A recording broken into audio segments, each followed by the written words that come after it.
Vos émissions préférées sont toutes sur Radio Grand Lac. Questions de parents. Trouvez les mots pour parler à vos enfants avec Elodie sur Radio Grand Lac. Et bonjour, je suis heureuse de vous retrouver aujourd'hui pour une émission dans les mercredis de la parentalité. Donc tout d'abord, questions de parents. Vous allez voir une émission un peu spéciale puisque j'ai une invitée que je vais vous présenter très rapidement. Et je vous invite à rester sur les ondes de Radio Grand Lac puisque sera suivi de l'émission par Pauline, Parents Autrement, pour donc avoir tout ce mercredi de la parentalité. Alors, je vais vous présenter aujourd'hui une émission, vous allez voir, particulière grâce à mon invité et qui va nous mettre beaucoup de couleurs dans notre journée et bien au-delà. Aujourd'hui, sur questions de parents, j'ai plutôt l'habitude de répondre à vos questions et de m'attacher au bien-être de nos enfants. Et aujourd'hui, j'ai souhaité dézoomer un petit peu et aussi prendre du temps pour nous, parents. Et oui, on est important, vous allez voir, et c'est aussi ça qui va permettre de travailler sur la relation qu'on offre à nos enfants. Et vous allez voir, l'invité Magali Fuchs, qui est avec nous aujourd'hui, va vous en mettre plein les yeux de couleurs. Magali, bonjour. Bonjour Elodie. Alors, j'ai souhaité t'inviter, on s'est rencontrés dans un autre cadre, mais toute ta pratique que tu vas nous présenter aujourd'hui est venue vraiment résonner et vous allez, pour les auditeurs de l'émission qui ont l'habitude de m'écouter ou de me retrouver sur replay sur les réseaux sociaux ou nous écouter donc sur 92.1 FM ou sur DAB+, maintenant, vous allez retrouver plein de points, de thèmes qui sont importants pour moi, qui sont vraiment à cœur.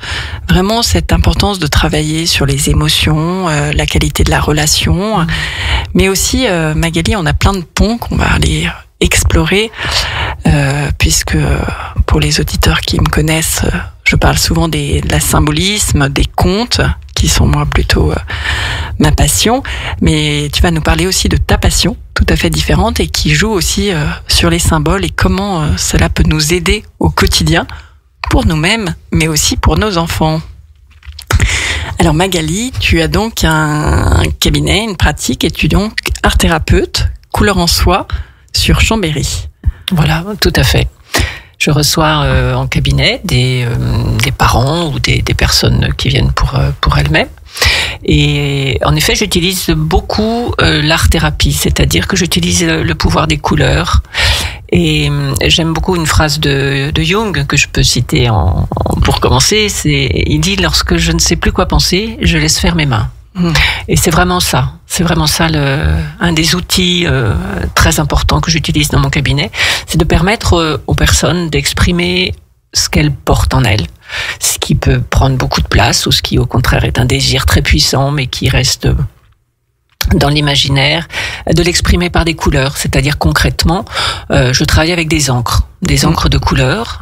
On commence par mettre beaucoup d'eau pour troubler le mental, qu'on ne soit pas dans la représentation du je veux telle ou telle chose et je la représente, ou ma peur a telle forme. Et ensuite, on choisit des couleurs ou de l'encre de Chine noire et on laisse faire. Et c'est quelque chose qui est extrêmement libérateur et qui permet d'installer une distance entre une émotion un petit peu envahissante et puis ce qui est posé sur la feuille, ça permet de calmer. Donc c'est quelque chose qui peut être totalement utilisé avec les enfants, bien sûr. Un enfant qui a une très forte émotion ou qui est envahi par la colère, on sait que jusqu'à 5, 6 ans, 7 ans peut-être même, un enfant ne peut pas être raisonné, on ne peut pas lui dire « calme-toi ». Et il est important d'entendre sa colère, de la nommer et puis éventuellement de lui proposer de l'exprimer. Et ces techniques sont tout à fait fabuleuses parce qu'elles sont à la fois ludiques mais en même temps elles sont très efficaces. L'enfant qui a pu poser sa colère ou son gros désir, son énorme désir de je ne sais quoi, il peut le poser. Bon, merci.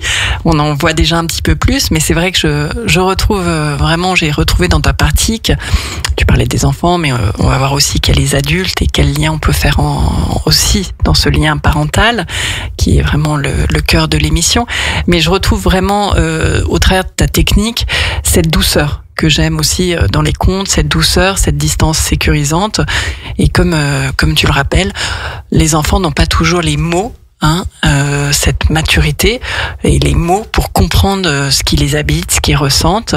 Et du coup, passer par l'art ou par d'autres techniques, mais par l'art permettre véritablement d'aller s'exprimer. Alors forcément, sans mettre du mental, et ce qui peut être aussi pour les adultes extrêmement important. Un des points communs aussi qu'on a, même si c'est pas totalement le cœur de l'émission, tu travailles aussi sur les traumatismes, différentes choses.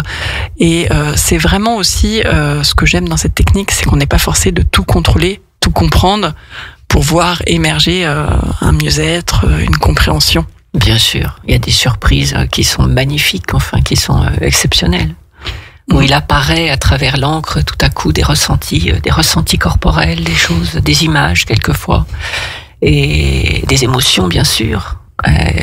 Et c'est des surprises incroyables, autant pour le patient que pour moi-même. Et c'est vraiment accueillir ce qui est prêt à émerger, en fait. On a tous des problématiques compliquées, des histoires de vie compliquées. Qu'est-ce qui est prêt à être en lumière?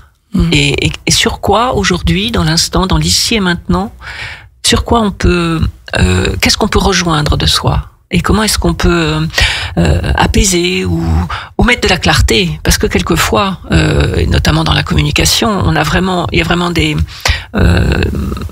éléments d'éducation qui sont à apporter aux clients pour qu'ils comprennent, par exemple. Je prends l'exemple d'une cliente qui avait des problèmes relationnels avec son adolescent, qui était insupportable, qui participait aucunement à tout ce qu'elle pouvait lui demander de collaboration, et elle m'avait dit, oui, il me dit, j'aimerais habiter un studio, et alors je lui ai répondu, quand tu auras un studio, il faudra bien que tu vides la poubelle. Bon, ça n'a pas nourri la relation. Un petit peu, très pragmatique. Mais c'était réactionnel et on peut comprendre. Ok. Mais maintenant, revenir dessus, parce qu'on peut toujours revenir sur des situations compliquées ou qu'on a vécues de façon un petit peu réactive. On peut toujours revenir avec un enfant dessus pour lui expliquer ce qui s'est passé en nous. Et comment est-ce que ça a activé des choses qui étaient difficiles à vivre. Et je parlais avec cette cliente, je l'informais des différents niveaux de communication, c'est-à-dire que il y a ce qu'on peut dire dans les faits, c'est-à-dire la table est bleue. Ça c'est un niveau factuel qui ne se conteste pas. Et il y a ensuite ce qui est du registre de l'imaginaire. Et bien évidemment, son adolescent lui disant je voudrais vivre dans un studio, il est dans le registre de l'imaginaire.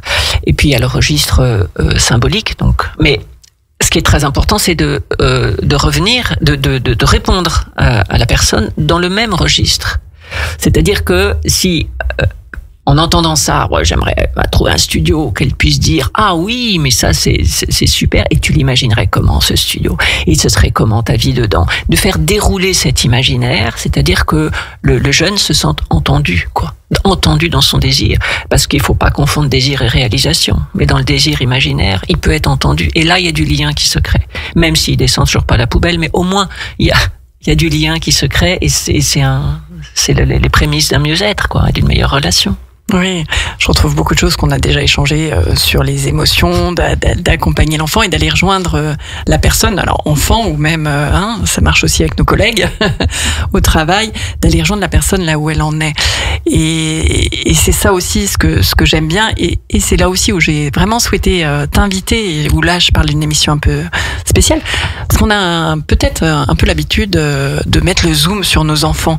Mais là, quand je t'écoute, ce qui pointe aussi, c'est cette relation avec soi-même en tant que parent. Bah oui, on peut avoir des émotions, on a de la fatigue, c'est la fin de l'année, là, il y a les vacances à organiser, toute la fin, l'excitation des enfants, différentes choses, peut-être des examens pour s'il y a des grands frères, des grandes sœurs, enfin voilà, une période un peu chargée, et parfois on peut avoir un peu tendance à s'oublier ou au profit de notre enfant. Et là, c'est aussi se recentrer et revenir un peu en soi, pour trouver une qualité de relation. Tout à fait. il y a différentes choses. Il y a savoir arriver à discerner quand on est dans la vie quotidienne avec tout ce que tu décris comme pression, etc., et comme injonction et comme charge mentale, d'arriver à discerner les différentes parts de nous, c'est-à-dire la part maman ou papa, la part femme ou homme, et puis aussi l'ex-petite fille ou l'ex-petit garçon, qui sont toujours très présents mais complètement enfouis. Et donc le travail en cabinet peut permettre de mettre un éclairage là-dessus pour avoir un petit peu de discernement dans une réaction ou après un moment difficile, de se dire mais attends, qui a été activé là? Est-ce que c'est la maman qui a répondu? Est-ce que c'était la femme qui revient du travail et qui a des soucis à son travail? Est-ce que c'était voilà, quelle est la part de moi qui répond et est-ce que c'est ajusté? Sachant que la part qui répond à l'enfant, c'est la maman. Ça doit être la maman. Mais la maman n'est jamais déchargée de l'ex-petite fille et de ce qu'elle a pu vivre. Donc ça, on peut travailler en cabinet là-dessus pour arriver à avoir toujours un petit peu de clarté, un peu de distance et comprendre ce qui se passe, ce qui est en jeu. Et puis je propose aussi, alors ça c'est très efficace, des ateliers Dessinzen que j'appelle, c'est des ateliers d'allègement émotionnel sur des thématiques dont le lâcher-prise, les charges mentales à déposer, le positionnement, la bienveillance envers soi-même, l'amour de son corps. C'est vraiment des temps où on a 2 heures pour soi et où on va travailler avec des encres, mais c'est aussi de la peinture, ça peut être des feutres, enfin il y a des tas d'outils. C'est un travail qui est guidé, donc dans lequel je montre, je fais avec, et où on a une espèce d'énergie comme ça vibratoire qui prend toute la pièce, et les personnes c'est des tout petits groupes, hein, et qui permet à chacune, c'est souvent des femmes, de prendre le temps de rentrer sans enjeu dans un travail en douceur, en effet, de dessin ou de peinture sur ces thèmes, en étant vraiment connecté à ses émotions, à son ressenti. Donc ça peut déboucher sur des émotions importantes, hein, mais l'objet n'est pas d'aller approfondir ces émotions, ça se fait en individuel, mais dans ces petits groupes, on vient toucher un petit peu ce qui est présent et ce qui a besoin d'être posé, quelque chose de répétitif, quelque chose qui au final produit un dessin qui a une certaine beauté, mais qui surtout a été quelque chose qui est fait sans porter trop d'attention, quelque chose de répétitif. Je vous dis, ça a une vertu libératrice pour déposer des charges mentales et pour déposer ou même pour poser un geste, dire tiens, aujourd'hui je pose cette couleur-là et hop, j'ai un seul geste, je reviens pas dessus, ça a cette forme, j'accueille et c'est bien. Il n'y a pas de jugement et voilà. Donc c'est des moments très privilégiés qui permettent en effet de faire une pause et d'être juste avec soi-même, quoi. Oui, de vraiment revenir à soi. Et en tant que parent, on a vraiment aussi besoin de ces temps qu'on s'autorise pas toujours. Hein, donc c'est vraiment une invitation, hein, cette émission que je souhaitais vous faire aussi, hein, un moment de prendre ce temps pour soi. Et ce que j'aime bien, c'est, on le voit bien dans les exemples que tu nous donnes, cet instant présent.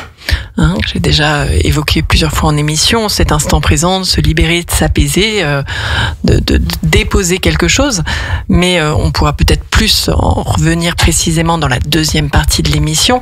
Il y a aussi cette idée, et ça moi aussi c'est toujours été une importance pour moi, de ne pas être juste bien à un moment dans l'instant présent, mais de repartir aussi avec un peu des outils, des clés de compréhension, mais aussi des moyens, hein, vraiment qu'on peut utiliser au quotidien, pour se questionner, sur nos relations, avec nos enfants, enfin voilà, des apaisements. Et là, je le retrouve aussi un peu dans tes techniques, mais peut-être que tu pourras nous l'illustrer beaucoup plus, puisque là, ça va être le premier moment de pause où nous allons avoir une petite pause musicale. Je vous invite vraiment à rester sur les ondes de Radio Grand Lac, et donc pour découvrir après d'autres aspects de toute cette technique et des ateliers couleur en soi. Merci. Radio Grand Lac, votre radio locale. C'est sur le 92.1 en DAB et sur l'application 100% gratuite. Question de parents. Trouvez les mots pour parler à vos enfants avec Élodie sur Radio Grand Lac. Et bonjour, nous nous retrouvons pour cette seconde partie d'émission. Donc pour ceux qui ont raté la première partie, n'hésitez pas à nous retrouver en replay sur la chaîne YouTube de Radio Grand Lac. Pour cette émission de questions de parents, un petit peu particulière, puisqu'aujourd'hui j'ai une invitée, donc Magaline Fuchs, qui vient nous parler d'une technique qui moi m'a vraiment beaucoup plu et vraiment résonné assez juste avec tout ce que je souhaite transmettre au travers de cette émission en bien-être, en clé de compréhension. Donc Magali, tu es donc art thérapeute dans un atelier couleur en soi. Et comme tu nous expliquais dans la première émission, tout ce travail au travers des couleurs, des encres, du symbolisme et qui permettent vraiment de nous accompagner au quotidien. Et j'avais, comme je l'avais évoqué, t'inviter vraiment, puisque je trouve ça très très pertinent. Aussi bien, on l'a évoqué en tant que parent, avec nos vécus, nos ressentis, notre vie d'adulte, mais aussi tu accompagnes plus loin dans ce jeu relationnel avec les enfants. Ça peut aller aussi sur cette dynamisme relationnel que tu accompagnes. Tout à fait, oui, tout à fait. Je travaille en cabinet sur la relation parent-enfant, avec comme je le disais tout à l'heure, il y a une part d'éducation, c'est-à-dire qu'en fait, on n'apprend pas à communiquer. Donc la plupart d'entre nous ne le savent pas, sauf si ils se préoccupent de ça. Or, la communication entre les personnes, c'est ce qui est vivant. C'est quelque chose qui, tu vois, là, il y a toi, il y a moi, et entre nous, il y a ce que Jacques Salomé symbolisait par une écharpe. C'est la relation qui est entre nous, et c'est une relation qui est vivante, qui doit être nourrie, qui peut être réparée quand elle est abîmée, quand elle est malade.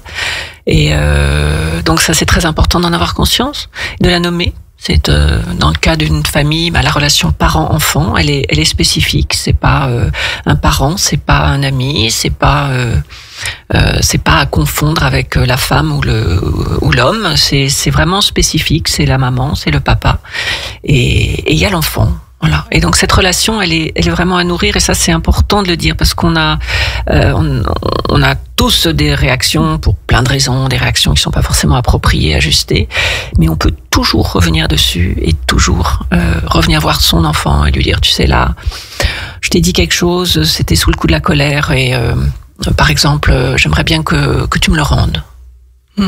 Alors, ça peut être, si l'enfant sait écrire, il peut rendre la phrase, mais si c'est un petit, il peut aussi dessiner, il peut aussi, faire quelque chose, reposer et rendre aux parents ce qui n'a pas été juste pour lui, ou ce qui n'a pas été juste pour la maman ou le papa qui s'est dit, non, mais là, j'étais pas en face, quoi.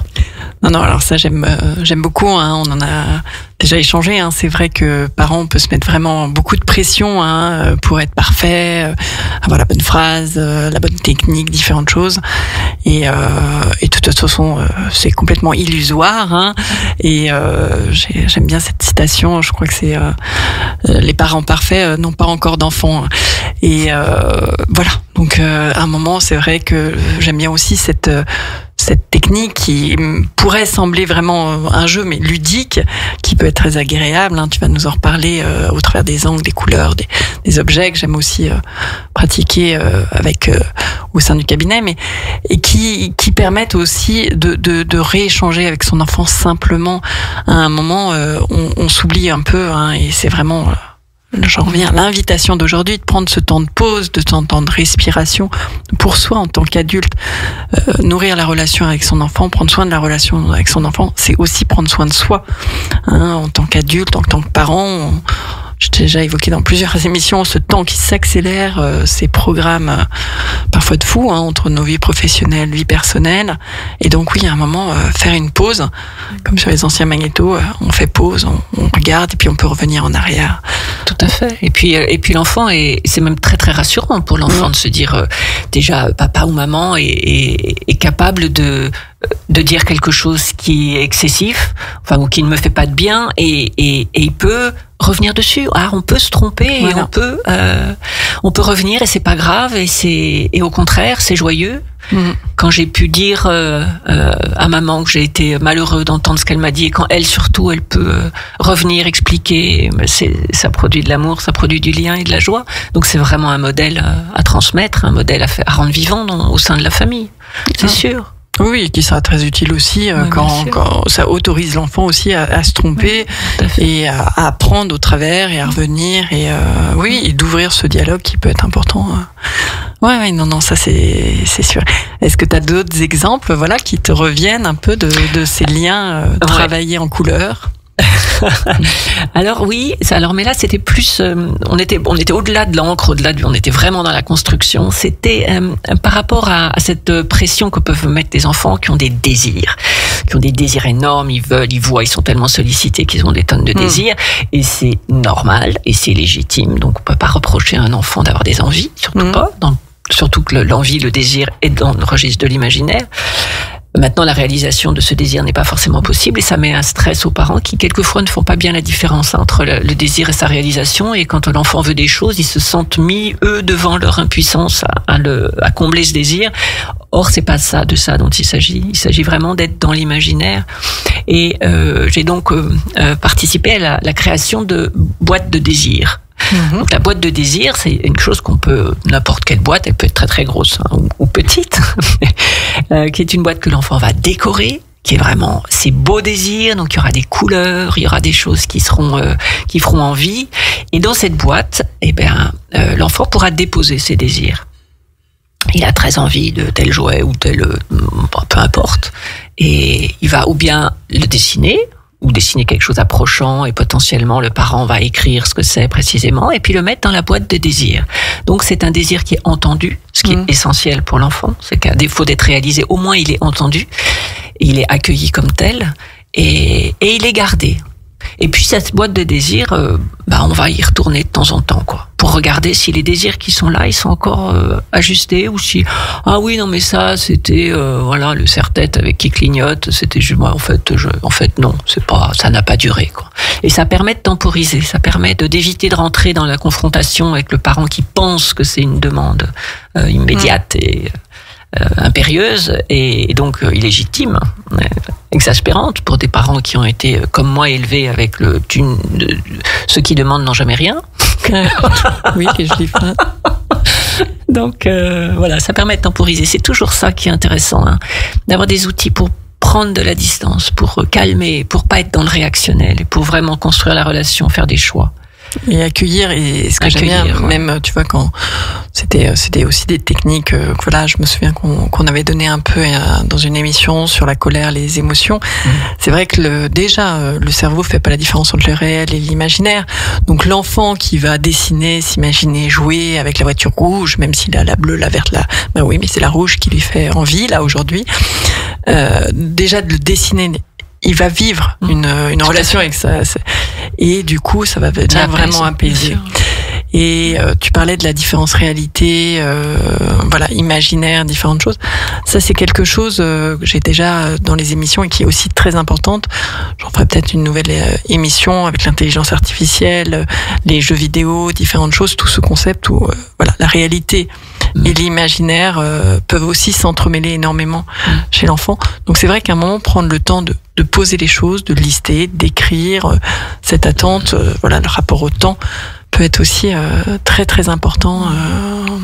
Mais pour les parents, je pense que c'est très précieux d'avoir en tête que l'enfant peut parler, comme nous, tout le monde d'ailleurs, va parler dans des registres différents.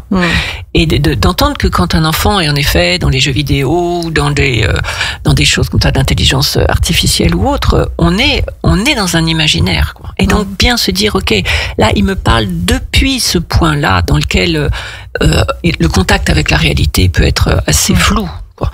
Donc moi, si j'arrive de façon factuelle en face et à lui répondre dans le réel, j'ai juste tout cassé, quoi. L'enfant ne se sent pas entendu. Et donc, ça n'est pas dangereux d'aller dans l'imaginaire de l'enfant, d'aller dans son monde, et que ce soit la peur d'ailleurs, parce que la peur est aussi dans l'imaginaire. Donc, d'aller dans la peur, et qu'est-ce que tu crois qu'il va y avoir, et qu'est-ce que tu penses, et en parler, ça ne sera pas ça va pas être aggravant, ça va pas être. C'est au contraire, quoi. C'est libéré, c'est donner une présence, quoi. Oui, déjà accueillir, en prendre compte. Là, tu parlais de la peur. C'est vrai que beaucoup de peurs peuvent être imaginaires. Bah oui. Je le traite dans mon ouvrage. J'aide mon enfant à faire face aux difficultés de la vie. Où voilà, il y a vraiment des peurs réelles. Quand on marche au bord d'une route, on a tout intérêt à avoir quand même un petit peu peur pour se concentrer. Il y a quand même toute une réaction corporelle qui fait qu'on est quand même plus focalisé. Donc les peurs réelles, où il y a un danger. Donc là où tout le mécanisme du corps intervient. Et les peurs imaginaires, alors là chez l'enfant on peut en avoir beaucoup, même chez nous, voilà, peur des araignées en France, on peut trouver ça très très moche les araignées, mais bon voilà, il n'y a pas vraiment un risque d'araignée, de mourir avec une piqûre d'araignée en France, parce qu'on est dans un magasin exotique, mais voilà, il y a toute cette peur un peu construite, et c'est vrai que ça accompagne tout en douceur. Et pour avoir vu, alors là on est à la radio, c'est dommage, mais du coup tu es présent sur les réseaux, Instagram, Facebook, donc couleur-en soi, donc mettez des tirets avec thérapeute, parce que c'est aussi superbe là où tu postes des fois des photos des réalisations de ces encres, différentes choses, et là on voit bien qu'on est dans l'accueillir, dans le lâcher prise. Et on est dans le symbolique. Et le symbolique, en fait, c'est une façon de changer notre représentation de la réalité. Alors, on ne change pas la réalité, on ne change pas les souvenirs, on ne change pas les souvenirs de trauma ou autres, mais on change notre regard dessus. Et ça permet vraiment, neurologiquement parlant, de modifier notre rapport à la réalité. Alors, c'est vraiment un espoir formidable, quoi. Oui, une manière très très douce et ludique. Donc du coup, tu accompagnes les adultes, les enfants, les adultes et enfants, voilà, pour vraiment prendre ce temps de pause avec des outils ajustés qui sont j'ai une boîte à outils qui permet selon les thématiques et mais vraiment dans des cas extrêmement concrets, quoi. C'est-à-dire qu'on part de la réalité vécue, de la relation parent-enfant, et puis là, on a on apporte de la clarté, on apporte des outils pour vraiment repartir avec une relation et un moyen de restaurer la relation. Et puis on traite par l'art pour poser des choses, tout ce qui est émotionnel et qui prend énormément de place. Donc c'est très complet. Bon, merci Magali de ce voyage dans ton univers riche en couleurs. Donc, je vous invite à retrouver Magali Fuchs, donc Couleur en soi, sur les réseaux, découvrir tout le travail qui est mis en œuvre avec les patients qu'elle accompagne. Et ça va déjà être l'heure de rendre l'antenne. Donc, restez bien sur Radio Grand Lac. Alors, on va continuer en musique. Sur Radio du Grand Lac, et moi je vous retrouve dans 15 jours. Très belle journée. Radio Grand Lac.